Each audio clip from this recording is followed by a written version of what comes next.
All right. So welcome everyone to Love, Sex, and Leadership. This is Aaron Kleinerman, and I'm very excited to have today's guest, Zarak Fatah. He's a man I've known for many years. He's attended a men's retreat of mine years ago and opened up a beautiful friendship. And he's really a man with a mission. I spoke a couple of years back at a conference he was holding in Toronto, and yeah, we're always meeting and connecting in kind of different parts of the globe. And what I experienced with Zarak is a dedication to supporting people's capacity to grow, to really expanding into longevity, and to really helping people's human potential to their highest degree. And it's a joy to have you here on the show today. Thanks for showing up. Thank you. Pleasure to see you and to join you for this conversation.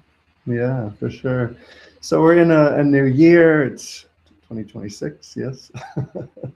And what's exciting? What's new for you? What is firing up the inspiring fibers of your body and mind and heart and soul? Tell me. Yeah.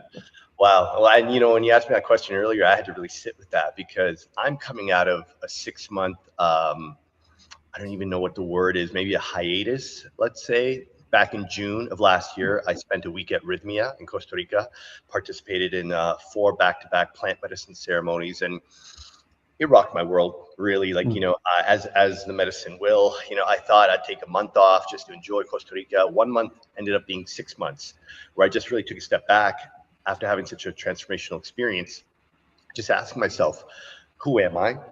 What do I stand for? And most importantly, who do I want to help and how? And I've just been sitting in that inquiry for the past 6 months. So, earlier when you asked me, how do you want to introduce me? I really had to think about, how do I want to now present myself to the world? And, to be honest, it's the same mission and same purpose, which is helping people to really reach their full potential, helping them to heal and integrate and tap into that next level of their being, whether that be mentally, physically, emotionally, spiritually. It is a journey that you and I are on, to constantly ask ourselves, where is there room to elevate, to transcend? And what's most alive for me is, I think, just realizing that, like many people, we start this personal development journey. We get deep into spirituality, into the medicine, into meditation, breathwork, whatever it may be, and it becomes our new narrative in life. We are always looking for a new way to heal, for something to fix. Where do I need to change, to upgrade? And while that's beautiful and it's necessary, it doesn't have to define who you are. And you can still live your life and enjoy, start that new company, ask that person out, do that thing you've been wanting to do.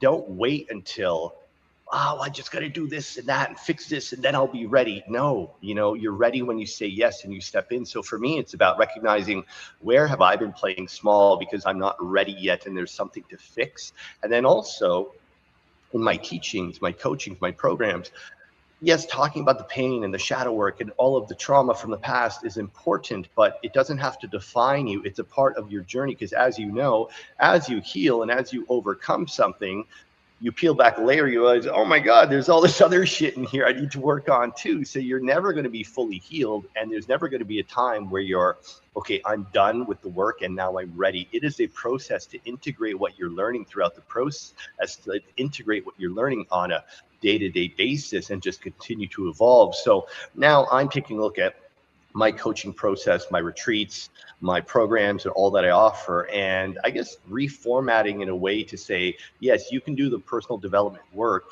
heal while growing and expanding and optimizing your life. So that's what's alive and present for me. That's what I'm personally going through as well. And yeah, I feel that 2026 is going to be such a powerful year for so many. The year of the snake, the shedding, the releasing, the letting go is really, I think, what happened the last 6 months for me. And now it's like, okay, new perspective, let a bunch of that shit go. Now let's move forward with this new vision and direction. Mm-hmm.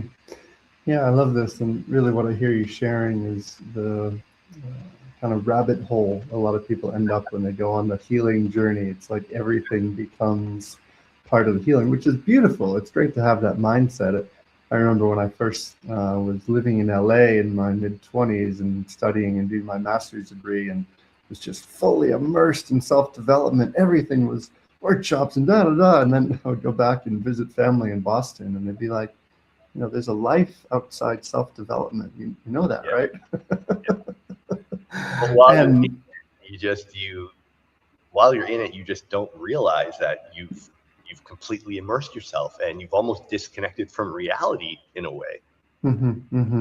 Yeah, and I'd love, obviously, it's something, more raw for you and kind of, shifting in your relationship and journey into something new. But where do you feel like from what you just have been through in these last, 6 to 9 months, where do you feel like you want to take that awareness, that learning, and applying it into day-to-day life? 'Cause this, to me, is where it gets interesting. It's like, where can we take the lessons that are there, not need to always be in a process shift, but actually apply it in a effective, proactive way that we still enjoy the gift of living? Yeah. So I'm just in the process of overcoming a breakup. I was just Mm, with an amazing, incredible woman for 7 months. And, you know, this is something I've been preparing for many years, doing the work, healing the wounds, repairing my relationship with my mom, doing all of that. And we can do all the work on our own, but it's only when we're in relationship and you get triggered and the old patterns start to show up. And a lot of the work we've done kind of goes out the window in those moments. And you recognize, wow, I, even though I know it, even though I have it here intellectually, have I actually integrated it and embodied it so that mm, in those moments of trigger, in those moments of dissonance, I don't revert back to my old patterns, mhm, right? And this is why I say you can do all the training and have all the education, read all the books, but it isn't until you put it into practice. So if you're waiting to date that person when you feel that you're ready and you're healed, no, that's not going to happen. You're never going to be fully healed because that next relationship is going to show you what's still unresolved. So for me, I'm just taking this time to ask myself, okay, what is it that showed up in this past relationship that I need to go back to work on or dive deeper into, right? mhm. Because I really saw this relationship as being with my life partner to start a family and really like go all in. But yet I'm realizing there's some old ways that were showing up that ultimately sabotage that. So, just looking at my own life, seeing like where is there room for me to grow and expand it? How can I share that experience with what I'm learning with others who may be experiencing the same thing? Yeah, no, I love the vulnerability to share that as well. Also, the tenderness that shifts when inside a breakup and changes. And for me, it reminds me just the the importance that relationships are in our lives, and the gift that they bring to really help us remember who we really are, but not to identify us either. I see I think what happens sometimes, people in these relationships, is there's this enmeshment that can merge into to form. And what I'm hearing in you is a place to almost self-identify your essence, your nature, but to take what's yours and to move forward into a way that recognizes the necessity of continually learning. And what I also heard in that was a place that we can understand things intellectually, but when the cells in our body are still holding on to our past remembered fears and guilts and shames, then the decision making doesn't change. So where do you feel for yourself that you can either actively practice or support that proactive decision making from an embodied space? And what are some of the ways with your practices and ways of being that are supporting that new trajectory into this new year, beyond just the understanding, but actually into the embodied action? Yeah. So where I'm noticing things could have shifted is really in radical honesty and letting go of the fear of what might happen if I speak the truth. Mm, What might happen if I'm just completely honest and say what needs to be said, even though I may risk losing that person. Can I just speak the truth? And this goes back to my attachment style and my relationship with my mom. You know, the fear of having love taken away, right? The fear of not being worthy and having to constantly provide value and prove myself in order to earn love. So it goes back to my own self-love practice of, can I love myself on my own, and whether or not she accepts me or rejects me, I will still love myself so I can speak my truth. I can be Mm-hmm. fully authentic and know that if what I share doesn't resonate or isn't aligned, I'm still going to be good and I still have love within me. So it comes back to me just realizing that I don't need to perform, I don't need to win someone else's love. I just need to be the most authentic, real version of myself and let that person love me for who I am with all of my, you know, bumps, warts, and deficiencies, you know? And I think that's where often in relationship things go wrong right from the get-go is we are projecting this image, we are pretending to be this person, or just showing the facade of who we think they want us to be. But then 6, 7, 8 months into it, there starts to be cracks in the facade. And then that person starts to see the person behind it, and not to say that I was inauthentic and lying and I was faking to be someone, but any of those fragmentations or any of those discrepancies create a fragmentation in the trust. And once that happens, then the there's a the relationship is tainted, and then your partner, whether it be a male or female, is then going to sense something and will then be hyper vigilant to find out, is there something here that I need to know that isn't being shared, right? So I guess just going back to self-love, accepting myself for who I am, really letting go of the attachment and stepping into a relationship with full transparency and being authentic, really. Mm-hmm. Mm-hmm. And so easy to be said and sometimes challenging to be done. Yeah. Yeah, because it's in that moment you go back to that. You're also an 8-year-old child, and you don't know what Mm-hmm. to say. You know, you don't want love to be taken away, so you just contract. You go Mm-hmm. quiet, and that goes against all of what I teach about. Yeah, Mm-hmm. Mm-hmm. Yeah, the somatics of our body is gives so much wisdom and knowledge when we're actually deeply listening, and also when we give ourselves permission to tune in to the intelligence that is inside, and that's not necessarily the education system that we're provided with. It's an education system that often gets pushed down upon, and I feel like our modern world is only going more towards a place of logic, reason, and understanding, and actually beyond the deep body wisdom that informs us how to be in relationship, how to have healthy relationships, how to be vulnerable enough to actually listen to ourselves and to recognize that love doesn't really need to go anywhere. It's always there. absolutely. And going back to what you shared on the somatic level, listening to your body, regulating your nervous system, being able to bring that presence within so that you are attuned to those feelings and emotions when you are out of alignment.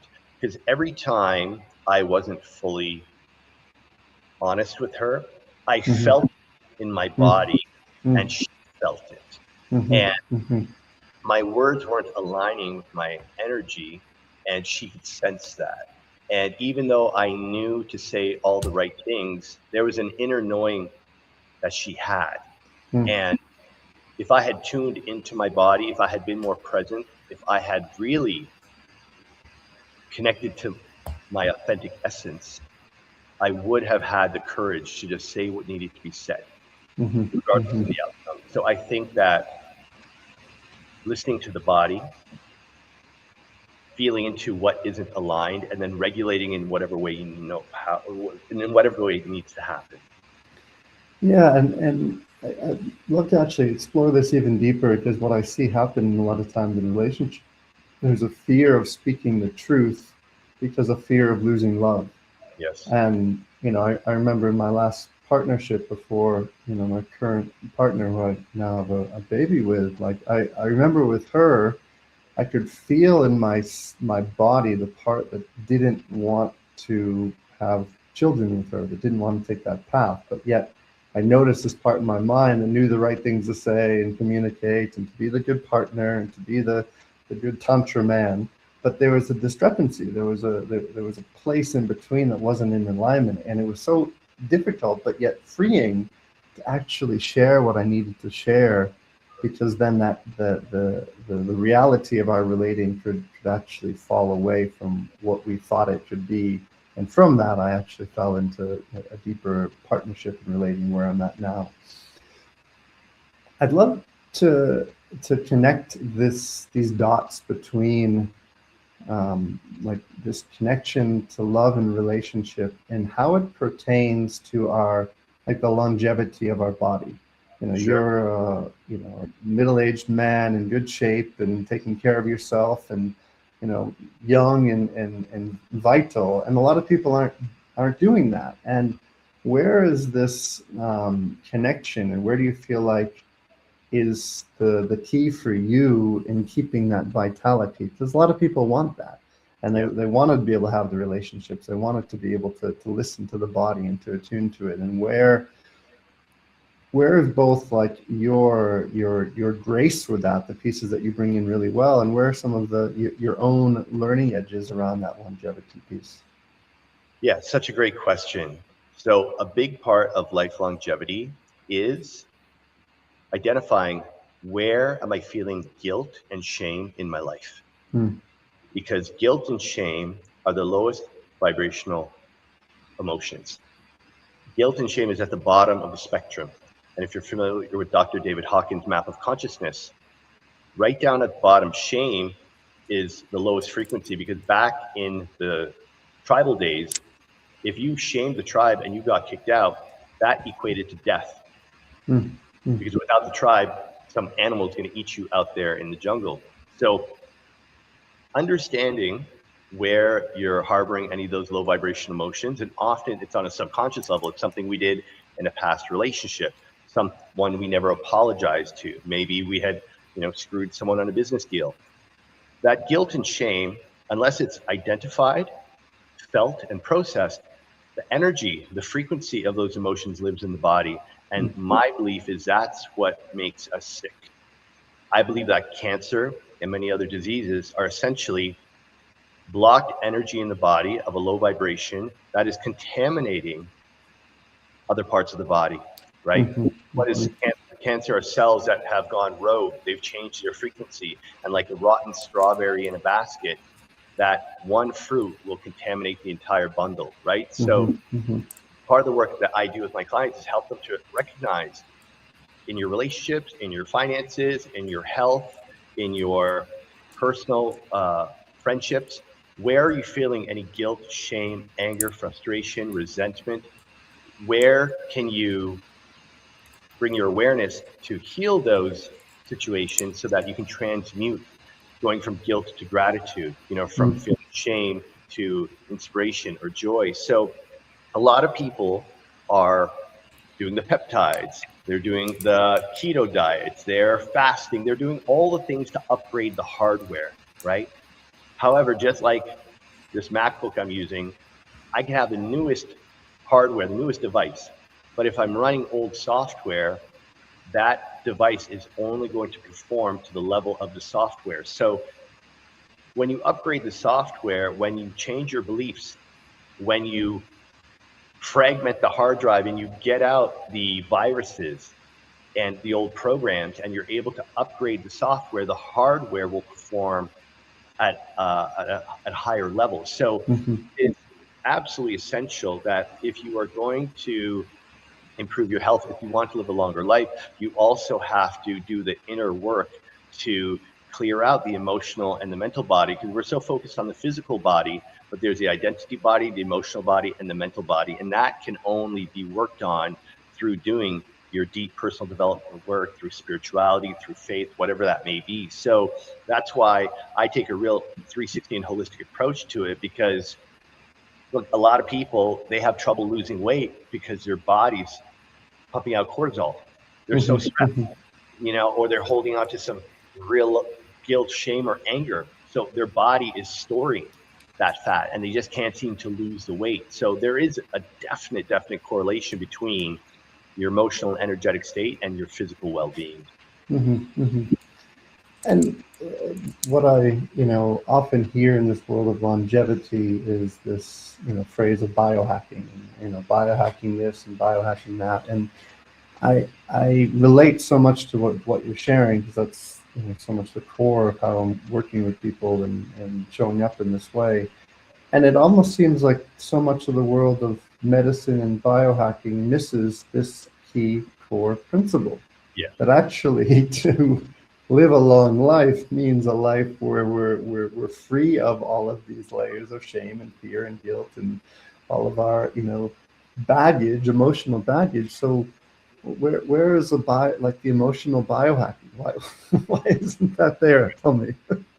Yeah, because people want the shortcut. People want to take the peptides or the TRT. They want that quick, fast solution, and you'll get some results for sure. But if you really want to optimize and get not just short-term results, but lifelong benefits, then you've got to do the inner work. And why do people not want to do the inner work? Because it's hard. It's hard, and it will get more difficult before it gets easier, because for most people, when they do begin this journey of personal development or spirituality, they have to face the things that they've been pushing down for 30, 40, 50 years. And for most people, they'd rather ignore it until they can't anymore. That's why most people, they have their awakening when the doctor tells them they have stage 3 cancer. Or they start to really question and ask themselves those existential questions when they face a major crisis in life. A relationship is ending, a business fails. However, we have to understand that whatever we're suppressing and neglecting will ultimately show up in physical form. In the body, in the book, The Body Keeps the Score, it clearly explains that if we are not resolving what to push down, it will ultimately show up in a way that we can't ignore it. So I feel that people are now starting to include breath work, mindfulness, even plant medicine into these life longevity practices, right? A lot of these retreats now are offering the full range of wellness modalities, but also now the deep inner work. And I think that's really important. I think the intersection of life longevity and spirituality are now becoming intertwined. And I don't like to use the term biohacking, because yes, there are certain things that you do to hack your biology, but hacks are like short-term solutions. The term life longevity to me is more relevant, because that is what we're looking to do. We're looking to increase our lifespan. We're looking to increase our health span. And it's through longevity practices that are a long-term commitment that you can achieve that. Like, I know I'm going to live to 120 minimum. And Andrew Huberman has said that we are going to be the first generation that actually gets to choose how long we want to live. Brian Johnson has got his rate of aging down to 0.6 per year. And this is in 2026. Imagine in 2040, people will be able to get their rate of aging down to probably 0.2, maybe 0.1 per year, which means people just won't be getting older. So I think that there are people who are going to choose to do the inner work along with the life longevity modalities, and they're going to live a long, healthy life. And then there are those that are just going to go for the biohacking shortcuts. They're going to get some short-term results, but then ultimately those suppressed issues are going to show up again. So I think we're going to see a real shift in the next few years, because with all that's changing in the world right now, this mass global awakening and expansion of human consciousness that's taking place is definitely bringing spirituality and healing and the sacred medicine work into the forefront. And I think we're going to see a massive shift happening, and I'm excited. I know that's why you and I and many of our other brothers and sisters chose to be here right now. Absolutely. Is two topics I'd love to dive into deeper. And one, I know you've worked a lot with men. I've worked a lot with men. And especially for you could say the 40 to 50-year-old man that, is very resistant. And, probably a bit of what you're speaking about before, resist, and then suddenly realizes has cancer, has too much stress. Like, I'd love to hear your perspective on like why men need to fall on their face like over and over and over again before they actually have a level of willingness And what really can be the key, because obviously the guys that we connect with, like for them to even show up at a retreat or seek out, one-to-one coaching or counseling, like there's already a willingness, and most of them have fallen on their ass at some point. But the vast majority, there's such a resistance to actually looking themselves in the mirror and having a willingness to grow. And I mean, I have some of my own perspectives on this, but I'd love to hear from you. Who obviously, you've been working with men for a while, and they're quite stubborn. And I know my own stubbornness, and I can see it in other men. So, what is it about that, and like where can that change actually evolve into? So many men are resistant to doing the inner work because they're scared to feel, Hmm. scared to cry. They're scared to revisit that old pain from the past because they don't even know how to approach it.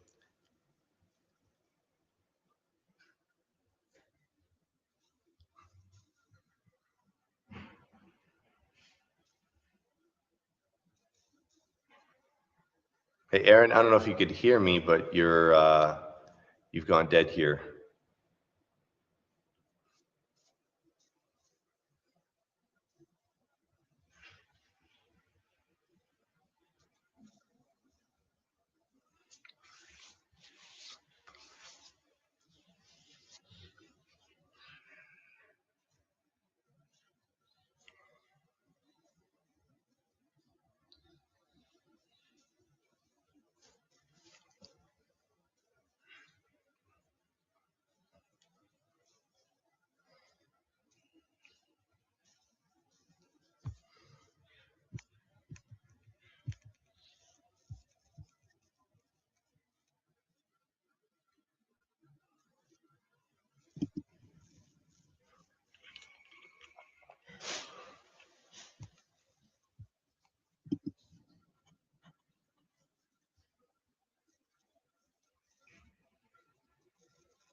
All righty, back.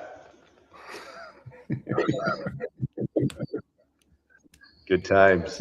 Technology is playing with us here.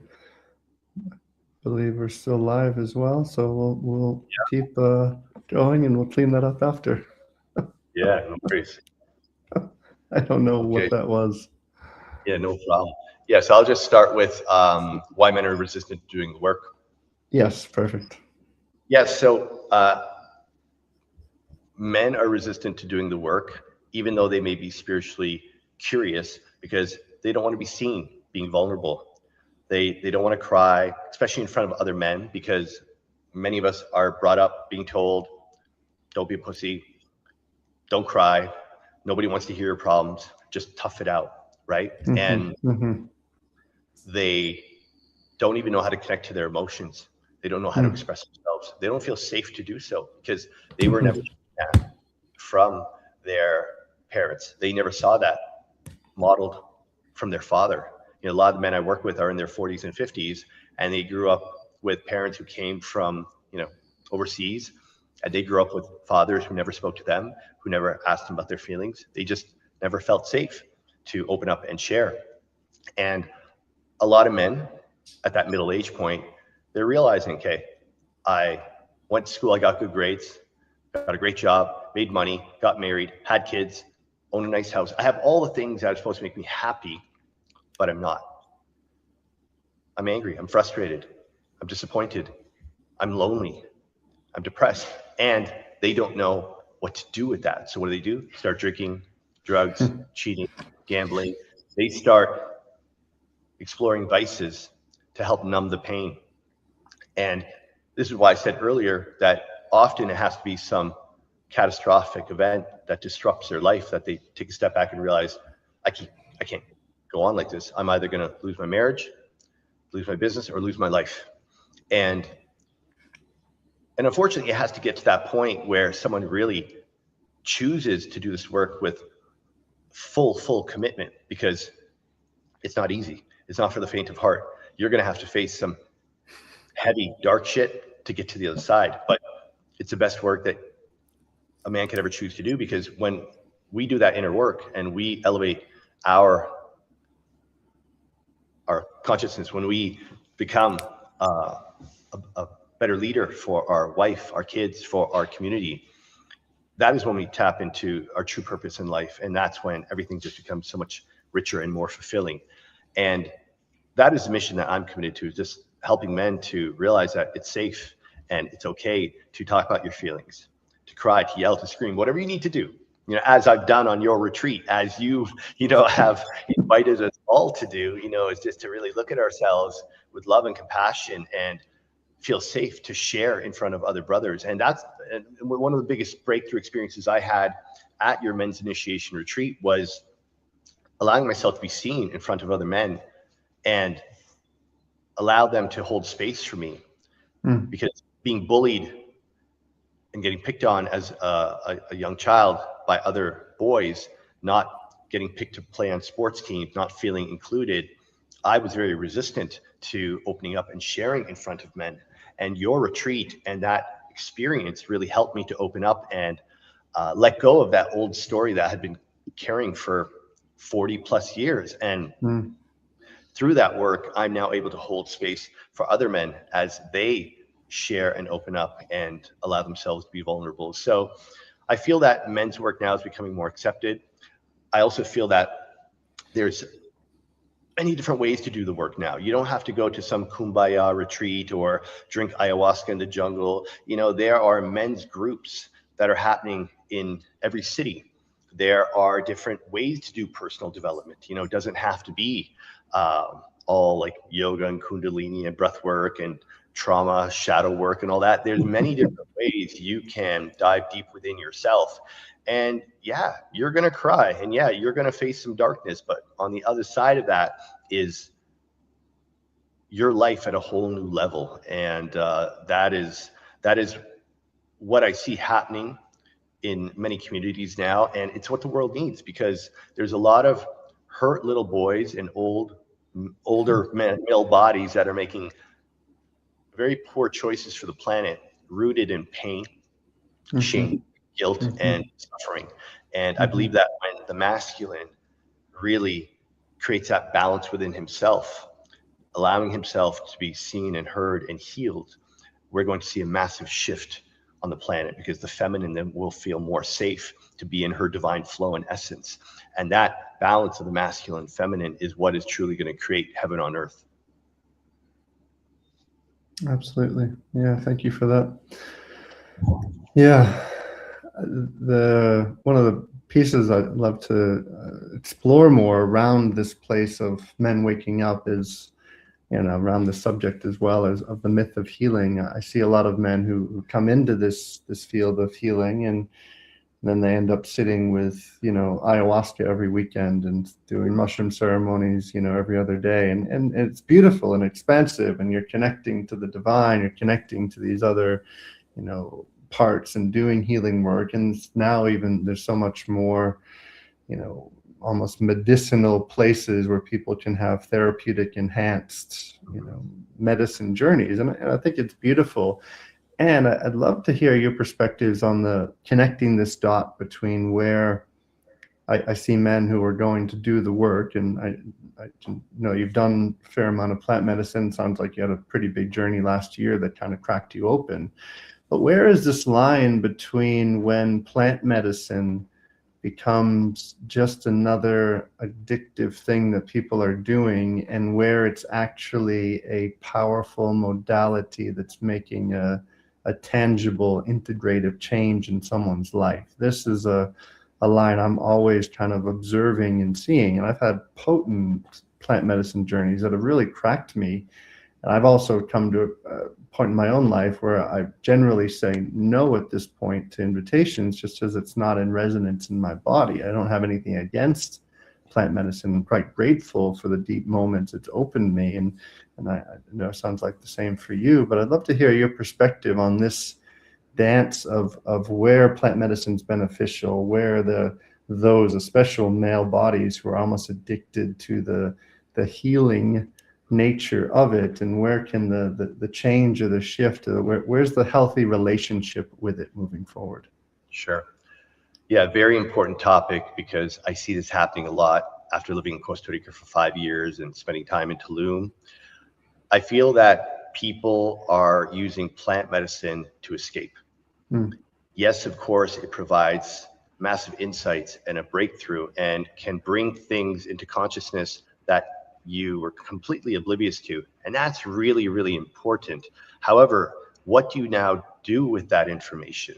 How do you reflect on that, integrate it, and embody the lessons from what the medicine's shown you? Because if you're getting blasted on ayahuasca or psilocybin, bufo, whatever your medicine of choice is, back to back without giving time to integrate, then you're not really honoring the gift of the medicine, which Mm-hmm. is to prepare for it with integrity, to go into the ceremony with reverence, and to allow yourself the time after the journey to let the medicine continue to do the work. Because even though you may do 2 or 3 days of medicine, it is in you for weeks and sometimes months afterwards. Mm-hmm. And if you keep doing the medicine back to back, you're still searching. You're still Mm-hmm. searching, you're still escaping, and you may even be numbing yourself from going deeper because it's in the reflection and it's in what you discover that really provides the gold. And sometimes you have to go darker, deeper and darker to really see what's in there. And that's why after my week at Rhythmia, I basically took months off just to integrate. And I had only gone to Rhythmia after taking a break from ayahuasca for about 3 years. And I don't know that I will ever do ayahuasca again because it gave me something so profound that I will have to integrate and process that for the next few years. And plant medicine is changing the world and it's healing people in a very important way. But the medicine needs to be honored and Mm-hmm. you need to use it with respect and integrity, because otherwise you're just trading one vice, whether it be marijuana or alcohol or cocaine, for another vice. And Mm-hmm. that obviously doesn't make sense Mm-hmm. and isn't going to produce the outcome you want, which is the awakening, the awareness, the elevated state of consciousness and healing. Yeah, yeah, and the recognition of the medicine coming in the body and actually finding the medicine of our own body itself without the external influence. That's a big piece I'm always trying to share, especially I find for male bodies that love the chasing of the high for something that feels like something external. And what I heard you sharing earlier that I'm also quite devoted to is this awakening of the feminine. And really that awakening of the feminine comes in knowing also the feminine in these male bodies as well. And yeah, I'd love to hear some of your own perspective on that, because I know you're not only working with male bodies but also female bodies, and how do you feel like your own integrative journey with, you could say the more feminine energy, how does that show up? How does that look in your own healing journey with longevity, with, directionality, with penetration, as well as receptivity? How does that show up for you in your life? Yeah, so what's interesting is I started off coaching both men and women back in 2020, but then I gravitated more towards working with men because I just felt more comfortable with men because I could hold space for them. Mm-hmm, mm-hmm, On a call or having a session with a woman where she starts to cry, I I couldn't hold space for that. I myself felt uncomfortable and I recognized, okay, there's something within me that I need to work on, I need to clear mm, in order to support women in their full expression. And that tied into a deep journey with me healing my relationship with my mom and going down a path of discovering things about myself and my childhood that really have brought my mom and I so much closer together.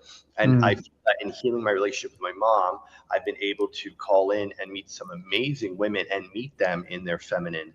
And in these different friendships and relationships, what I'm discovering is that women have really felt unsafe for so long.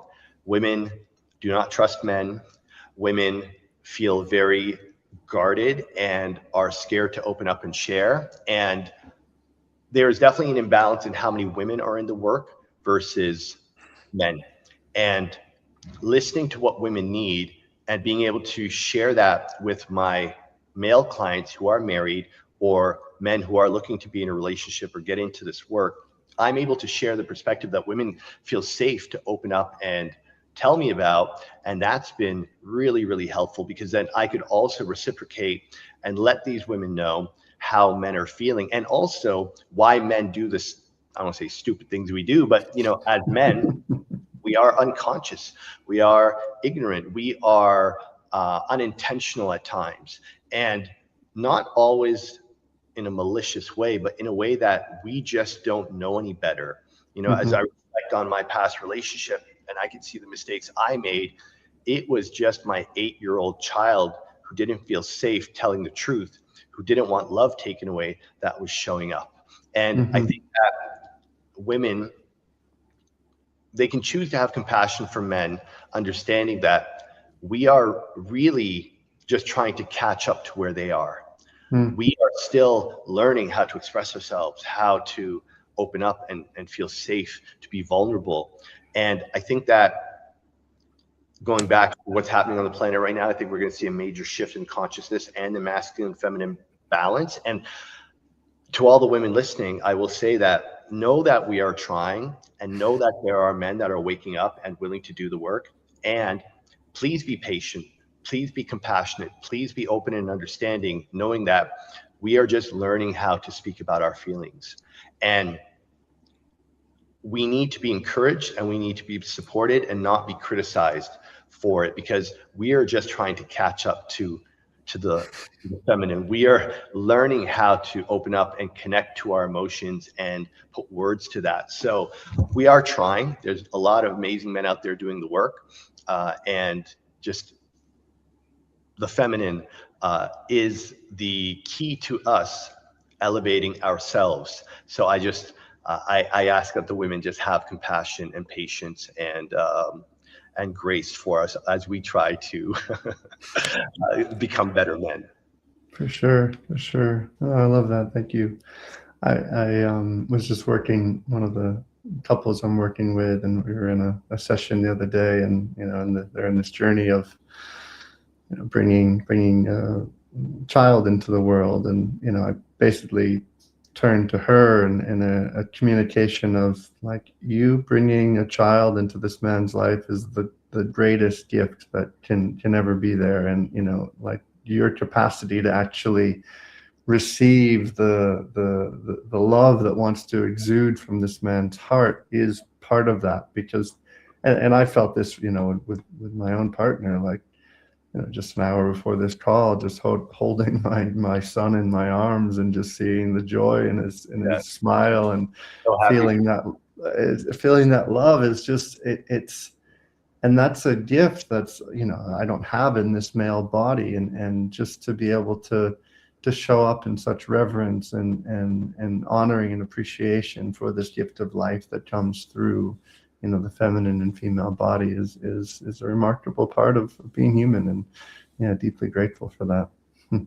Yeah, well, congratulations again. I remember when you shared the news with me in Tulum last year. Yeah. Actually, you mentioned one of the first people that you told as you were laying down at the beach there. And wow, just to watch your journey of meeting your beloved, completing your home in Bali, having your son, it's very inspiring, I have to say. I aspire to follow your trajectory, my friend. Thank you, brother. Thank you. Yeah, it's a lot of it's been a lot of humbleness and humility this year, that's for sure. just especially with the fires taking out our place in Portugal, and just the feminine in of itself. And I think to connect the dots to this whole conversation around healing, I feel, and I'd be curious to hear your thoughts with this too, like healing can become a like place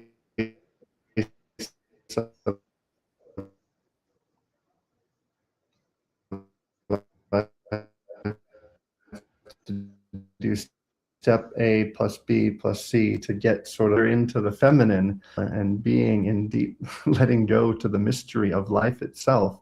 And where does that where does mystery meet the science? Where does mystery meet the science of our longevity, of our healing, and of our place that can show up with our plan and our action and our to-do list, and we're going to do this, and actually to surrender and to say, I don't have any fucking idea. Yeah, There's a mystery in your life.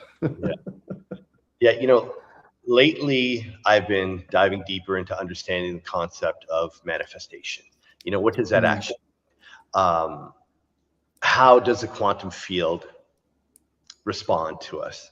What can we do to increase our clarity in our message to God or Buddha or Allah, whoever it is that you pray to, right? And what's interesting that's happening now is people like Dr. Joe Dispenza, people who are able to actually quantify and put some metrics and data to the quantum field, to our emotions.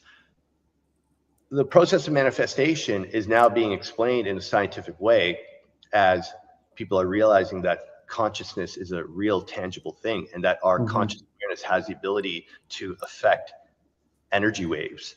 And going back to what I said before, this time that we're living in, we are going to see the mystical and the esoteric be validated, and there be actual hard proof that yes, we are not just these human skin suits. We are a sliver of God consciousness embodied in this human form, but we are so much more than a human. And when we as humans begin to understand that when we elevate our consciousness and we raise our frequency, we have the ability to truly manifest whatever we desire. But in order to send that clear message to source, that request, that affirmation, that meditation, or guide, whatever it is you're asking for, we have to clear the distortion in our energetic bodies. And I believe that in our lifetime, we will see a massive breakthrough in human consciousness. And, again, I'm not religious. I don't consider myself a Christian. However, there's been this talk of second coming of Christ, and that he's coming back. And what I believe that to be true in my own interpretation is that it is the return of Christ consciousness. It is human beings choosing to live in alignment with what Christ spoke about. Now, regardless of what religion you are, and again, my father's Muslim, my mom was raised Catholic. I never attended a mosque or a church. So this isn't some religious dogma that I'm sharing here. It's just more so what I'm learning through there's books by an author named Kim Michaels, and he breaks down in such a pragmatic and comprehensive way that we are these beings that have the ability to elevate our frequency through doing the inner work. We expand our consciousness and we are able to tap into those higher frequencies. We then have the ability to, as Jesus said, you can do what I can do and greater. So I believe that Christ consciousness is where humanity is hopefully moving to in the direction, during our lifetime. We'll see that where we overcome a lot of these things in our life that cause guilt and shame and anger and division and hatred and all of that. I believe that we're going to see a shift in humanity. And during our lifetime, if we all keep doing our work and we all keep meditating and doing all the inner modalities, we will get to a place where we create utopia. We create heaven on earth by, elevating our consciousness. So I think right now, with all that is being revealed and all that is coming to light and the science, that is now proving the data of spirituality isn't just some woo esoteric thing, it's real. I think there's going to be some major breakthroughs that are going to be that are going to be happening in the coming years. Yeah, I definitely can agree with that, and I think also astrologically that seems to be in alignment too with the changes and the shifts and the awakening that's happening. Yeah, beautiful. Yeah. Well, thank you, brother, for this depth of conversation. And those who are listening who aren't familiar with your work or what you're doing, where's the best place that they can find them, or what do you have coming up that you'd love to share? Yeah, so Instagram or my website, which is just my name, Zarak Fatah. That's where I share my different workshops or events or retreats. This year, I'll be launching some digital products and courses for people who are, curious about optimizing their life, elevating their relationships, their health, and yeah, just check that out. You can sign up for my email newsletter to keep in touch to know what I got going on. But yeah, I'm down in Mexico for now, and then hopefully this summer I'll be traveling around the world, spreading the good word of what I do. Come by Portugal or Spain, one of our homes here.